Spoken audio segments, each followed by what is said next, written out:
এই কমিটিয়ান রাকিব একটি হাত পাখা বানানোর জন্য প্রথমে একটি গাছের ডাল সংরক্ষণ করে নেয়, কারণ যে ডালটা তার দরকার লাগবে।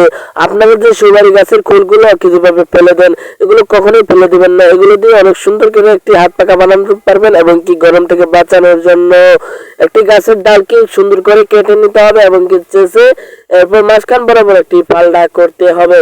পাল্টা করলে কিছু একটা এটার ভিতরে বিচুলি আকৃতিতে ঢুকিয়ে দিয়ে এটাকে একটি শক্তপোক্ত করে একটি বাঁধ দিতে হবে।